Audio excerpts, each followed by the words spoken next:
नमस्कार. आज दिनांक 9 सप्टेंबर 2024 रोजी महाराष्ट्र राज्य परीक्षा परिषदेने TETची जे वेळापत्रक आहे ते जाहीर केलेले आहे. इथं तुम्ही पाहू शकता की जाहिरात क्रमांक महाराष्ट्र राज्य परीक्षा परिषदेने 2024 101 क्रमांकाची जाहिरात क्रमांक आहे. यामध्ये विषय महाराष्ट्र शिक्षण पात्रता परीक्षा 2024 आयोजनासंदर्भात हे प्रसिद्धीपत्र देण्यात आलेलं आहे. हेच महाराष्ट्र शिक्षण पात्रता परीक्षा 2024चे आयोजन दिनांक 10 नोव्हेंबर 2024 रोजी करण्यात येत आहे. अशा पद्धतीचं महाराष्ट्र शिक्षण परिषदेने परिपत्रक जारी केलेले आहे. यामध्ये आपण कशा पद्धतीनं दिलेलं आहे ते आपण पाहूया. यामध्ये पाहू शकता की 1ली ते 5वी व 6वी ते 8वीसाठी सर्व व्यवस्थापन, सर्व परीक्षा मंडळे, सर्व माध्यम, अनुदानित, विनाअनुदानित, कायम, विनाअनुदानित इत्यादी शाळांमध्ये शिक्षक सेवक किंवा शिक्षक पदावर नियुक्तीसाठी उमेदवारांना प्रथमतः ही परीक्षा उत्तीर्ण होणे अनिवार्य आहे. म्हणजे कोणत्याही कॅटेगरीमध्ये शिक्षक व्हायचा असेल तर त्यांना TET पेपर 1 किंवा TET पेपर 2 पात्र होणे अनिवार्य आहे. या परीक्षेशी संबंधित सर्व शासन निर्णय, अनुषंगिक माहिती, सूचना महाराष्ट्र राज्य परीक्षा परिषद maha.tet.in या संकेतस्थळावर उपलब्ध आहे. अजूनही आपणास जर माहिती एक्स्ट्रा हवी असेल तर या वेबसाईटवर संकेतस्थळावर तुम्ही जाऊन पाहू शकता. ऑनलाईन अर्ज भरणे, परीक्षा शुल्क भरणे, परीक्षेची वेळ व इतर सविस्तर माहिती तपशील परिषदेच्या उपरोक्त वेबसाईटवर देण्यात आला आहे. सर्व संबंधांची संकेतस्थळास नियमित भेट द्यावी. सदर परीक्षेची ऑनलाईन अर्ज भरण्याची प्रक्रिया दिनांक 9 सप्टेंबर 2024 पासून सुरू होत असून 30 सप्टेंबर 2024 अखेर उमेदवारांना ऑनलाईन अर्ज भरता येतील. म्हणजे आजच्या घडीपासून तुम्ही अर्ज भरू शकता. लास्ट डेट आहे 30 नोव्हेंबर. या ठिकाणी आपण नमूद करू शकतो की 30 नोव्हेंबरच्या आत म्हणजे जास्तीत जास्त आपण 25 सप्टेंबरपर्यंतच एक्झामचे जे फॉर्म आहेत ते भरून घ्यावे. कारण जर आपण भरण्यासाठी विलंब केला तर ते अजूनही तारीख पुढे ढकलली जाऊ शकते. जर पुढे ढकलल्या गेली तरी एक्झाम अजून पुढे जाऊ शकते आणि त्यामुळे TIT अभियोग्यता चाचणी 2024 डेट 3 आहे. TIT 3 यालासुद्धा विलंब लागू शकतो. त्यामुळे जेवढे लवकरात लवकर फॉर्म भरून घेतील तेवढे आपणास फायदा होऊ शकतो. ऑनलाईन अर्ज व शुल्क भरण्याचा कालावधी आताच पाहिला 9 सप्टेंबर म्हणजे आजच्यापासून 30 सप्टेंबरपर्यंत. प्रवेशपत्र ऑनलाईन प्रिंट काढून घे म्हणजे हॉल तिकीट कधीपासून घेऊ शकतो 28 ऑक्टोबरपासून ते 10 नोव्हेंबरपर्यंत. म्हणजे ज्या दिवशी एक्झाम आहे 10 नोव्हेंबर त्या दिवसापर्यंत आपण हॉल तिकीट काढून घेऊ शकता. पण परीक्षेचा कालावधी आहे पेपर 1साठी सकाळी 10:30 ते 1चा टायमिंग आहे आणि पेपर 2साठी दुपारी 2 ते 4:30 हा टायमिंग आहे. 10 नोव्हेंबर रोजी TET पात्रता परीक्षा आहे.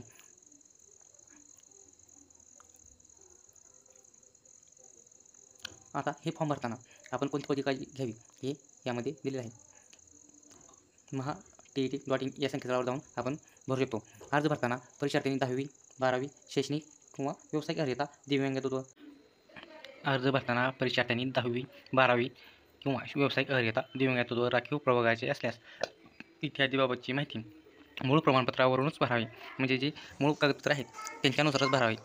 स्कॅन केलेला नवीन रंगीत फोटो म्हणजे जो फोटो असतो आपला त्या पाठीमागे रंगीत कलरचा असला पाहिजे. कोणत्याही कलरचा असतो पण रंगीत व्हाईट म्हणजे पांढरा कलर नसावा. स्कॅन केलेली स्वाक्षरी, स्वघोषणापत्र व स्वतःचे ओळखपत्र ऑनलाईन आवेदनपत्रात अपलोड करावायची असल्याने सोबत ठेवावे. सदर परीक्षेत प्रविष्ट होऊ इच्छिणाऱ्या उमेदवारांनी संपर्क ईमेल जो आपला ईमेल ID आहे SMS सुविधा याद्वारे होऊ शकतो. म्हणजे जे उमेदवार आहे त्यांच्याशी जर महाराष्ट्र राज्य परीक्षा परिषदेला आपल्याशी संपर्क साधायचा असेल तर ईमेल ID किंवा SMS म्हणजे मोबाईल नंबरद्वारे संपर्क साधू शकतो. उमेदवारांनी स्वतःचा ईमेल ID व भ्रमणध्वनी क्रमांक अचूक द्यावा व जतन करून ठेवावा. पेपर क्रमांक 1 प्राथमिक स्तर व पेपर क्रमांक 2 उच्च प्राथमिक स्तर दोन्ही प्रश्नपत्रिकेसाठी प्रविष्ट होऊ इच्छिणाऱ्या उमेदवारांनी दोन्ही स्तरावरील प्राथमिक स्तर व उच्च प्राथमिक स्तर असा विकल्प निवडावा. जेणेकरून परीक्षा बैठक व्यवस्था एकाच ठिकाणी करता येईल. प्रत्येक स्तरासाठी स्वतंत्र अर्ज भरण्याची आवश्यकता नाही. म्हणजे ज्या कॅन्डिडेटला पेपर 1 आणि 2 दोन्हीही द्यायचे असतील तर त्यांनी वेगवेगळे अर्ज करण्याची गरज नाही. त्यांना भरायचं असेल तर एका वेळेस पेपर क्रमांक 1 आणि 2 दोन्ही पेपर ज्याप्रमाणे CTT सेंट्रल TETला फॉर्म भरतो आपण दोन्ही पेपर द्यायचं असेल दोन्हीवर क्लिक करायचे. एक द्यायचं असेल तर 1वर, 2 द्यायचं असेल तर 2वर अशा पद्धतीनं. सदर जाहिरातीनुसार उमेदवारांना केवळ ऑनलाईन अर्ज करता येईल. फक्त ऑनलाईन अर्ज करता येतील. या ठिकाणी ऑफलाईन आलेले अर्ज स्वीकारले जाणार नाहीत याची उमेदवारांनी गंभीर्याने नोंद घ्यावी. म्हणजे ऑफलाईन अर्ज केला आपण तर त्यामध्ये आपल्याला TET परीक्षा देता येणार नाही. परीक्षेचे शुल्क online banking, credit card, debit card इतरद्वारे ऑनलाईन पद्धतीने भरावे लागेल.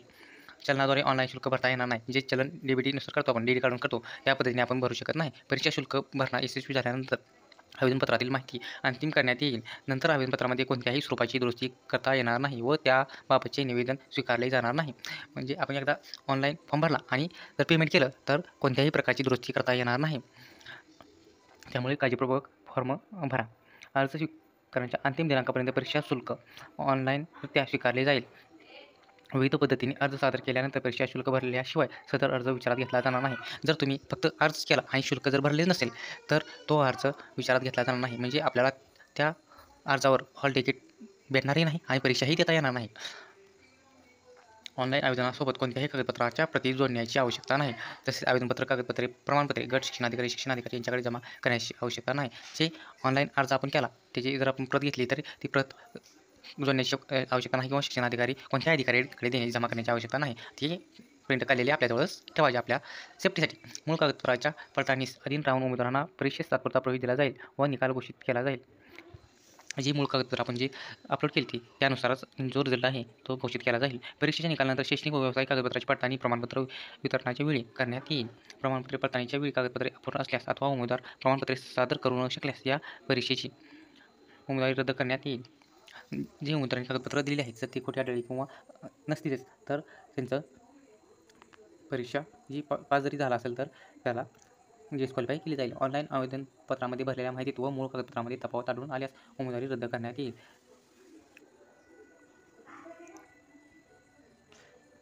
एकापेक्षा जास्त आवेदनपत्र भरल्यास अंतिम भरलेल्या आवेदनपत्र ग्राह्य धरण्यात येईल. म्हणजे जर आपला पहिला फॉर्म चुकला समजा आणि आपण पेमेंटही केले आणि त्यानंतर नवीन फॉर्म भरला आणि तोच फॉर्म आहे तो ग्राह्य धरला जाईल व आधी सादर केलेल्या आवेदनपत्राचे शुल्क परत दिले जाणार नाही. जर आपण दोन्ही वेळेस पेमेंट केले तर आपल्याला पहिल्या वेळी जो फॉर्म भरला होता तो त्याचे शुल्क आपल्याला परत मिळणार नाही. त्यामुळे फॉर्म भरताना व्यवस्थित नीट काळजीपूर्वक भरावे व नंतरच शुल्क भरावे. त्यामुळे आपले पैसे वाया जाणार नाही. सन 2018 व 19च्या TET गैरप्रकारात समाविष्ट असलेल्या उमेदवारांची यादी www.msce.pune.in या संकेतस्थळावर प्रसिद्ध केलेली आहे. प्रत्येक उमेदवाराने संबंधित यादीमध्ये आपले नाव आहे किंवा नाही याबाबत खात्री करून वस्तुनिष्ठ माहिती आवेदनपत्रामध्ये भरावी. आपण भरलेली माहिती चुकीची असल्याचे निदर्शनास आल्यास कोणत्याही स्तरावर आपली संपादक रद्द करण्याचा अधिकार परीक्षा परिषदेकडे राहील.